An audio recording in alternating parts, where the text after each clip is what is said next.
Hello നമസ്കാരം. PSC ടോക്സിൻ്റെ പുതിയൊരു വീഡിയോയിലേക്ക് എല്ലാവർക്കും സ്വാഗതം. നിങ്ങളിൽ കുറച്ചു പേരെങ്കിലും ആകാംക്ഷയോടെ കാത്തിരുന്ന കേരള ദേവസ്വം റിക്രൂട്ട്മെന്റ് ബോർഡിന് കീഴിൽ ഗുരുവായൂർ ദേവസ്വത്തിൻ്റെ LD ക്ലർക്ക് എക്സാമിന് വേണ്ടിയുള്ള നോട്ടിഫിക്കേഷൻ ഇറങ്ങിക്കഴിഞ്ഞിരിക്കുന്നു. കഴിഞ്ഞ ദിവസമാണ് നോട്ടിഫിക്കേഷൻ ഇറങ്ങിയത്.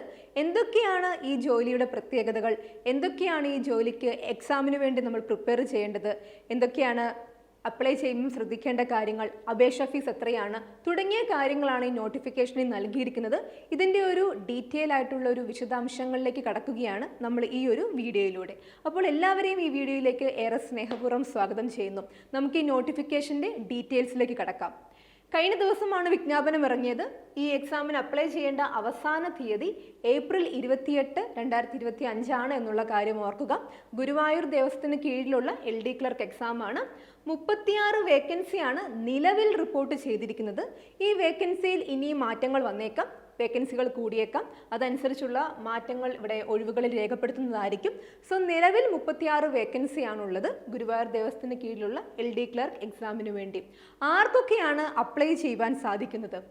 ദൈവത്തിലും ക്ഷേത്രാചാരങ്ങളിലും വിശ്വാസമുള്ള നിശ്ചിത യോഗ്യതയുള്ള ഹിന്ദു മതത്തിൽപ്പെട്ട ഉദ്യോഗാർത്ഥികളിൽ നിന്നാണ് അപേക്ഷ ലഭിക്കുന്നത്. എല്ലാവർക്കും അപ്ലൈ ചെയ്യുവാൻ സാധിക്കത്തില്ല. ഹൈന്ദവ മതവിശ്വാസികൾക്കാണ് അപ്ലൈ ചെയ്യുവാൻ സാധിക്കുന്നത് എന്നുള്ള കാര്യം ഓർക്കുക. ഇനി എങ്ങനെയാണ് ഇതിന് അപ്ലൈ ചെയ്യുന്നത്? യൂഷ്വലി നമ്മൾ കേരള PSCയുടെ ഒരു എക്സാമിന് തുളസി സൈറ്റിൽ കയറിയിട്ടാണ് നമ്മൾ അപ്ലൈ ചെയ്യുന്നത്. പക്ഷേ ഇവിടെ അങ്ങനെയല്ല. PSC അല്ല എക്സാം ബോഡി, മറിച്ച് കേരള ദേവസ്വം റിക്രൂട്ട്മെന്റ് ബോർഡിന് കീഴിലാണ് എക്സാം വരിക. സോ നമ്മൾ അവരുടെ സൈറ്റിൽ കയറിയിട്ട് വേണം അപ്ലൈ ചെയ്യണം എന്നുള്ള കാര്യം ഓർക്കുക. കേരള ദേവസ്വം റിക്രൂട്ട്മെന്റ് ബോർഡിൻ്റെ ഔദ്യോഗിക വെബ്സൈറ്റായ www.kdrb.kerala.government.in വേണം നമ്മൾ രജിസ്ട്രേഷൻ നടത്തുവാൻ. ഒറ്റത്തവണ രജിസ്ട്രേഷനിലൂടെ നമുക്ക് ഓൺലൈനായിട്ട് അപേക്ഷകൾ സമർപ്പിക്കുവാൻ സാധിക്കും എന്നുള്ള കാര്യം ഓർക്കുക. നമുക്ക് ഈ ഒരു നോട്ടിഫിക്കേഷൻ്റെ ഡീറ്റെയിൽസിലോട്ട് കിടക്കാം. സോ ഈ എക്സാമിൻ്റെ കാറ്റഗറി നമ്പർ 001/2025 ആണ്. 2025 മാർച്ചിൽ ഇറങ്ങിയ നോട്ടിഫിക്കേഷനാണ്. തസ്തികയുടെ പേര് LDC lower division clerk. Devaswom ബോർഡിൻ്റെ പേര് ഗുരുവായൂർ ദേവസ്വം. ശമ്പള സ്കെയിൽ നോക്കുകയാണെങ്കിൽ 26,500 രൂപ മുതൽ 60,700 രൂപ വരെയാണ് ശമ്പള സ്കെയിൽ നൽകിയിരിക്കുന്നത്. യോഗ്യതകൾ ആർക്കൊക്കെയാണ് അപ്ലൈ ചെയ്യുവാൻ സാധിക്കുക? വിദ്യാഭ്യാസ യോഗ്യതയെപ്പറ്റി നോക്കുകയാണെങ്കിൽ +2 അല്ലെങ്കിൽ തത്തുല്യമായിട്ടുള്ള എഡ്യൂക്കേഷണൽ ക്വാളിഫിക്കേഷനുള്ള ആളുകൾക്ക് ഇതിന് അപ്ലൈ ചെയ്യുവാൻ സാധിക്കും. +2ന് മുകളിൽ ഹയർ എഡ്യൂക്കേഷനുള്ള ആളുകൾക്ക്, ഡിഗ്രി ഉള്ള ആളുകൾക്കും അപ്ലൈ ചെയ്യുവാൻ സാധിക്കും. മിനിമം വിദ്യാഭ്യാസ യോഗ്യതയാണ് +2 ആയിട്ട് നൽകിയിരിക്കുന്നത്. ഇനി സ്കിൽസ് നോക്കുകയാണെങ്കിൽ കമ്പ്യൂട്ടർ പരിജ്ഞാനം ഉണ്ടായിരിക്കണമെന്ന് പറയുന്നുണ്ട്. So diploma in computer application DCA പോലത്തെ കോഴ്സുകളൊക്കെ പഠിച്ചവർക്ക് ഇതിന് അപ്ലൈ ചെയ്യുവാൻ സാധിക്കും. കമ്പ്യൂട്ടർ പരിജ്ഞാനം ആവശ്യപ്പെട്ടിട്ടുണ്ട്. ഇനി ഒഴിവുകളുടെ എണ്ണം നോക്കുകയാണെങ്കിൽ നിലവിൽ 36 ഒഴിവുകളാണുള്ളത്. ഈ വിജ്ഞാപന പ്രകാരം തയ്യാറാക്കുന്ന റാങ്ക് ലിസ്റ്റ് ഏറ്റവും കുറഞ്ഞത് 1 വർഷവും ഏറ്റവും കൂടിയത് 3 വർഷവും നിലവിലിരിക്കും. സോ നമ്മുടെ റാങ്ക് ലിസ്റ്റിൻ്റെ കാലാവധി എന്ന് പറയുന്നത് മിനിമം 1 ഇയറും മാക്സിമം 3 ഇയേഴ്സുമാണ് എന്നുള്ള കാര്യം ഓർക്കുക. ഏറ്റവും കുറഞ്ഞത് 1 കൊല്ലം, ഏറ്റവും കൂടിയത് 3 വർഷം. 1 വർഷത്തിന് ശേഷം ഇതേ ഉദ്യോഗത്തിന് ഒരു പുതിയ റാങ്ക് ലിസ്റ്റ് പ്രസിദ്ധീകരിക്കുകയാണെങ്കിൽ ആ തീയതി മുതൽ ഈ വിജ്ഞാപന പ്രകാരം തയ്യാറാക്കുന്ന റാങ്ക് ലിസ്റ്റിന് പ്രാബല്യം ഉണ്ടായിരിക്കുന്നതല്ല എന്നുള്ള കാര്യം കൂടി ഓർക്കുക. മുകളിൽ റിപ്പോർട്ട് ചെയ്തിരിക്കുന്ന ഒഴിവുകളിലേക്കും ലിസ്റ്റ് പ്രാബല്യത്തിലിരിക്കുമ്പോൾ എഴുതി അറിയിക്കപ്പെടുന്ന കൂടുതൽ ഒഴിവുകളിലേക്കും ഈ റാങ്ക് ലിസ്റ്റിൽ നിന്നും നിയമനം നടത്തുന്നതാണ്. 36 വേക്കൻസികൾ മാത്രമല്ല, ഇനി ഈ ഒരു റാങ്ക് ലിസ്റ്റിൻ്റെ കാലാവധിയുടെ സമയത്ത് കൂടുതൽ വേക്കൻസികൾ റിപ്പോർട്ട് ചെയ്യപ്പെടുകയാണെങ്കിൽ ആ വേക്കൻസികളും ഈ ഒരു എക്സാമിൻ്റെ കൂടെ ഈ ഒരു പരീക്ഷയിൽ ഉദ്യോഗാർത്ഥികൾക്ക് ബെനിഫിറ്റ് ആകും എന്നുള്ള കാര്യം കൂടി ഓർക്കുക. നിയമന രീതി നേരിട്ടുള്ള നിയമനമാണ്. നമ്മൾ ഓൺലൈനായിട്ട് അപ്ലൈ ചെയ്ത ശേഷം എക്സാം എഴുതുകയാണ് നിയമനം എന്നുള്ള കാര്യം ഓർക്കുക. ഇനി ഏതൊക്കെ പ്രായത്തിലുള്ള ആളുകൾക്കാണ് അപ്ലൈ ചെയ്യുവാൻ സാധിക്കുന്നത്? 18 വയസ്സ് മുതൽ 36 വയസ്സ് വരെ പ്രായമുള്ള വ്യക്തികൾക്കാണ് ഈ ഒരു എക്സാമിന് അപ്ലൈ ചെയ്യുവാൻ സാധിക്കുന്നത് എന്നുള്ള കാര്യം ഓർക്കുക. 18 വയസ്സ് മുതൽ 36 വയസ്സ് വരെയുള്ളവർക്ക്. പിന്നെ റിസർവേഷൻ കാറ്റഗറിയിൽ പെടുന്ന ആളുകൾക്ക് അവരുടെ നിയമാനുസൃതമായിട്ടുള്ള പ്രൊവിഷൻസ് അനുസരിച്ച് തന്നെ അവർക്ക് അവരുടെ ഏജിൻ്റെ കാര്യത്തിൽ റിലാക്സേഷൻ ഉണ്ടാകും എന്നുള്ള കാര്യം കൂടി ഓർക്കുക. പട്ടികജാതി പട്ടിക വിഭാഗത്തിൽപ്പെടുന്ന ആളുകൾക്കും OBC വിഭാഗത്തിൽപ്പെടുന്ന ആളുകൾക്കും സംവരണം ഉണ്ടായിരിക്കും, ഏജിൻ്റെ റിലാക്സേഷൻ ഉണ്ടായിരിക്കും എന്നുള്ള കാര്യം ഓർക്കുക. ഇനി ഇതിന് എക്സാം ഫീ ഉണ്ട്. എത്രയാണ് എക്സാം ഫീ എന്ന് നോക്കുകയാണെങ്കിൽ 500 രൂപയാണ് എക്സാം ഫീ ആയിട്ട് വരിക. SC ST കാറ്റഗറിയിൽപ്പെട്ട ആളുകൾക്ക് 250 രൂപയാണ് എക്സാം ഫീ. OBC കാറ്റഗറിക്ക് 500 ആണ്. ജനറൽ വിഭാഗത്തിലെ ഇക്കണോമിക്കലി വീക്കഡ് സെക്ഷൻ സാമ്പത്തികമായി പിന്നോക്കം നിൽക്കുന്ന വിഭാഗത്തിനും 500 രൂപ തന്നെയാണ് എക്സാം ഫീ എന്നുള്ളത് കാര്യം ഓർക്കുക. സോ ജനറലിൻ്റെ എക്സാം ഫീ എന്ന് പറയുന്നത് 500 രൂപയാണ്. ജനറൽ EWS സെഷൻ്റെ 500 രൂപ തന്നെ. OBC വിഭാഗത്തിൻ്റെതും 500, SC/ST വിഭാഗത്തിൻ്റെത് 250 രൂപയാണ് എക്സാം ഫീ എന്നുള്ള കാര്യം ഓർക്കുക. നമ്മൾ എവിടെയാണ് ഫീ അടയ്ക്കേണ്ടത്?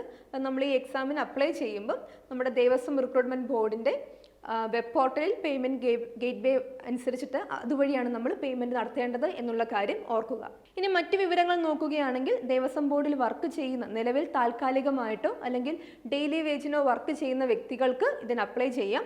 അപ്പോൾ അവർക്ക് സ്കോറിന് മാർക്കിൻ്റെ കാര്യത്തിലൊക്കെ അവർക്ക് ഇളവുണ്ട് എന്നുള്ള കാര്യം ഓർക്കുക. അങ്ങനെ അപ്ലൈ ചെയ്യുന്നവർക്കാണെങ്കിലും മാക്സിമം അവരുടെ ഏജ് എന്ന് പറയുന്നത് 55 വയസ്സാണ്. 55 വയസ്സിന് മുകളിലോട്ട് പോകരുത് എന്നുള്ളൊരു കാര്യം കൂടി അവിടെ ഉണ്ട് എന്നുള്ള കാര്യം ഓർക്കുക.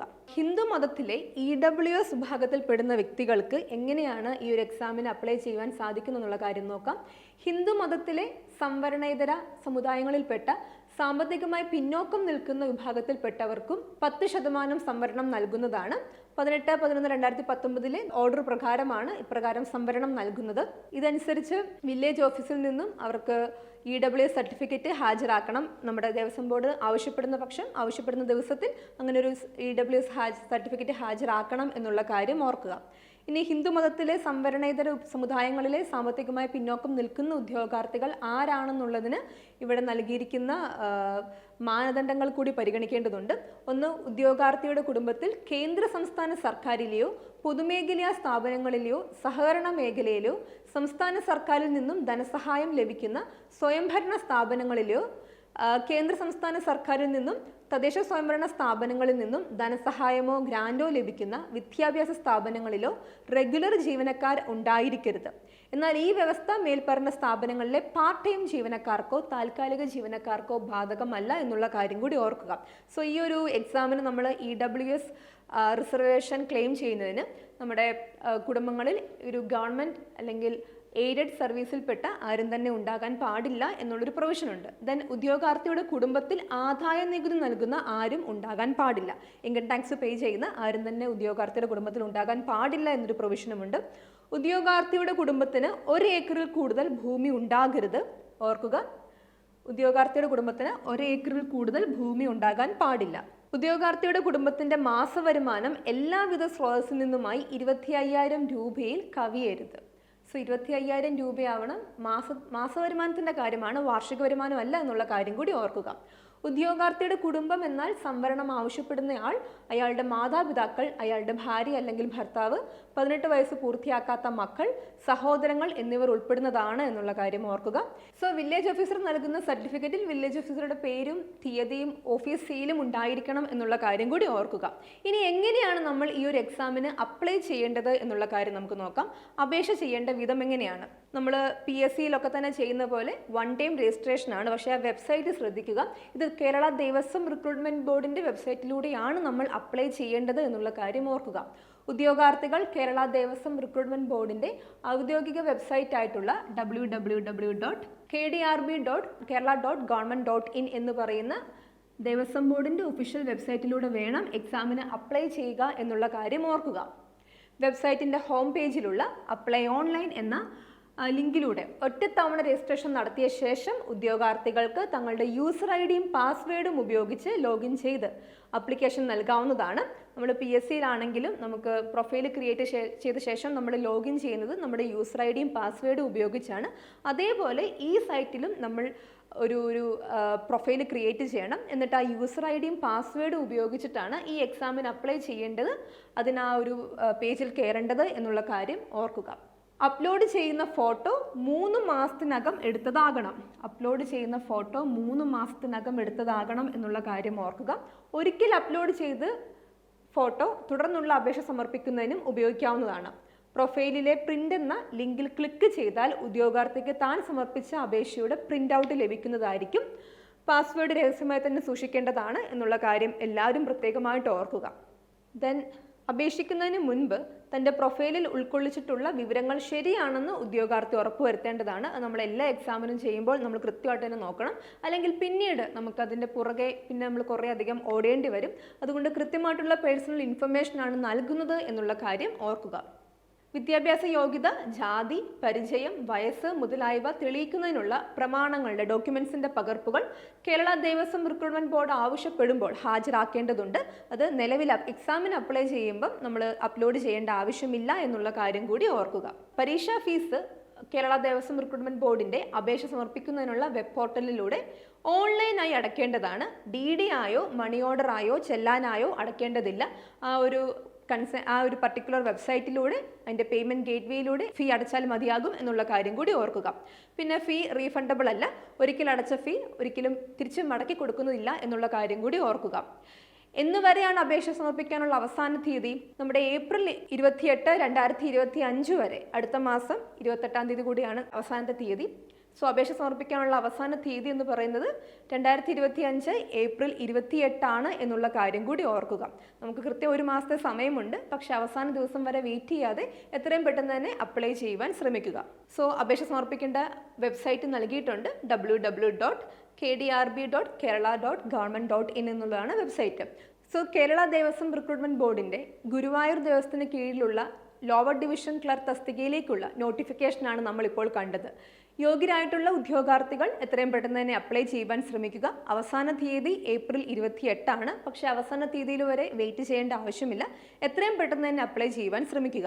ഒരു കാര്യം പ്രത്യേകം ഓർക്കേണ്ടത്, ഇത് കേരള PSCയുടെ തുളസി വെബ്സൈറ്റിലൂടെ അല്ല അപ്ലൈ ചെയ്യേണ്ടതെന്നും കേരള ദേവസ്വം റിക്രൂട്ട്മെന്റ് ബോർഡിന്റെ ഒഫീഷ്യൽ വെബ്സൈറ്റിലൂടെയാണ് അപ്ലൈ ചെയ്യേണ്ടതെന്നുള്ള കാര്യം ഓർക്കുക. പല ഉദ്യോഗാർത്ഥികൾക്കും ആ കാര്യത്തിലൊരു കൺഫ്യൂഷനും ഉണ്ടായിരുന്നു. അതുകൊണ്ടാണ് അത് എടുത്തെടുത്ത് പറയുന്നത്. ഓക്കെ, അപ്പോൾ നമ്മുടെ PSC ടോക്സിൽ LD ക്ലർക്കിന് വേണ്ടിയുള്ള കോഴ്സ് നമ്മൾ സജീവമായി തന്നെ റൺ ചെയ്യുന്നുണ്ട്. സോ ഈ ഒരു എക്സാമിന് വേണ്ടി തയ്യാറെടുക്കുവാൻ ആഗ്രഹിക്കുന്നവരാണ് നിങ്ങളെങ്കിൽ, എങ്ങനെ പഠിക്കണം, എന്ത് പഠിക്കണം എന്നൊരു കൺഫ്യൂഷൻ നിങ്ങൾക്കുണ്ടെങ്കിൽ ഇനി അത്തരം കൺഫ്യൂഷൻ ഒന്നും തന്നെ വേണ്ട. PSC ടോക്സ് നിങ്ങൾക്ക് വേണ്ടി ദേവസ്വം ബോർഡ് LDC എക്സാമിൻ്റെ കോഴ്സ് പ്ലാൻ തയ്യാറാക്കിയിട്ടുണ്ട്. താഴെ കാണുന്ന നമ്പറിൽ കോൺടാക്ട് ചെയ്താൽ നമ്മുടെ കോഴ്സിൻ്റെ വിശദ വിവരങ്ങൾ നിങ്ങൾക്ക് അറിയാൻ സാധിക്കും. അപ്പോൾ എല്ലാവരെയും ക്ലാസ്സിൽ കാണാം എന്നുള്ള പ്രതീക്ഷയിൽ നമുക്ക് ഇപ്പോൾ ഈ ഒരു വീഡിയോ അവസാനിപ്പിക്കാം. Thank you so much.